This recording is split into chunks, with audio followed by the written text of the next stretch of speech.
Paano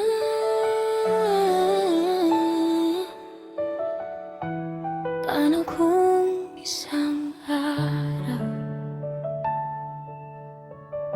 hindi na puro what if?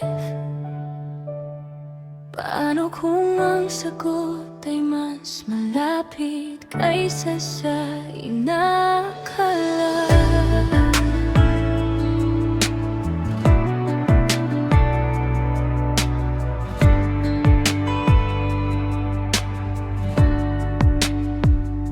May mga tingin na hindi sinasabi, may mga sandaling parang may ibig sabihin, may mga gabing mahabang pinag-iisipan, kung coincidence lang ba o may ibang dahilan.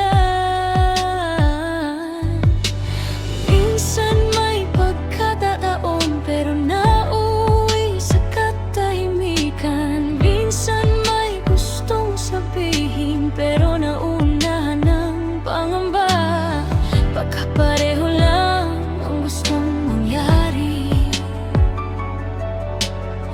baka pareho lang ang takot na magsimula.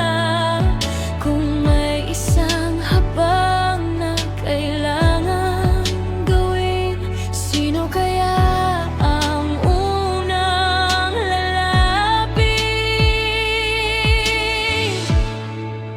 Paano kung tayo? Paano kung ngayon? Paano kung ang matagal nang hinihintay ay nasa harap lang? Paano kung ang bawat what if ay may sagot na pala? Paano kung tayo? Paano kung subukan? Baka ang isang simpleng sinila ay maging magandang kwento. Paano kung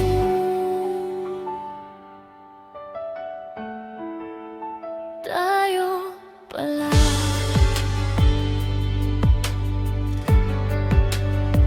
May mga araw na parang walang pagitan, may mga sandaling ayaw nang matapos, pero kapag dumating ang tamang pagkakataon, biglang nagiging mahirap sabihin ang nararamdaman.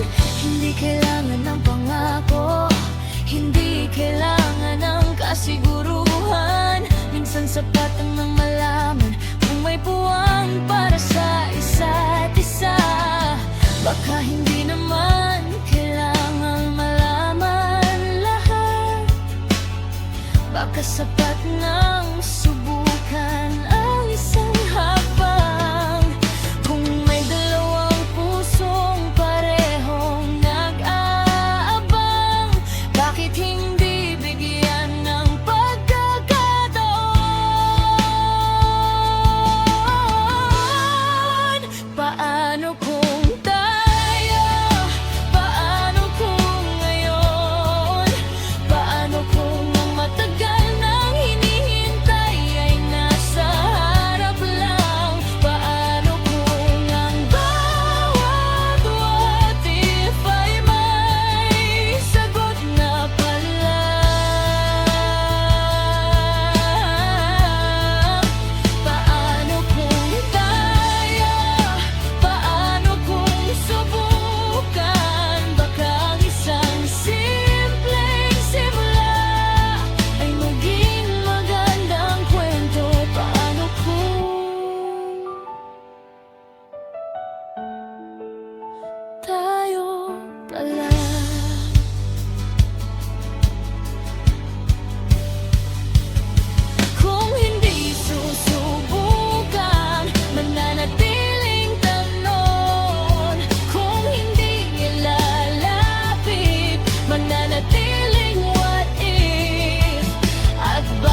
sinubukan?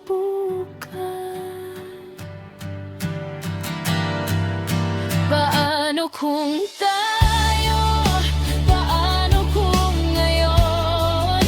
Paano kung ang matagal nang hinihintay ay nasa harap lang? Paano kung ang bawat ating isimula ng isang bagong kwento? Paano kung tayo? Paano kung subukan? Walang makakaalam kung walang magsisimula. At kung mayroon ng panahon para sabihin ang lahat, baka ngayon na.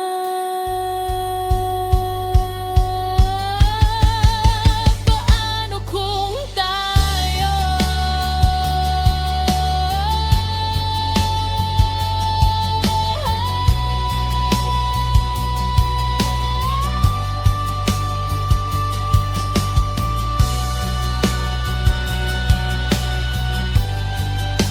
Isang tanong lang, isang hakbang lang, at baka ang matagal na. What if maging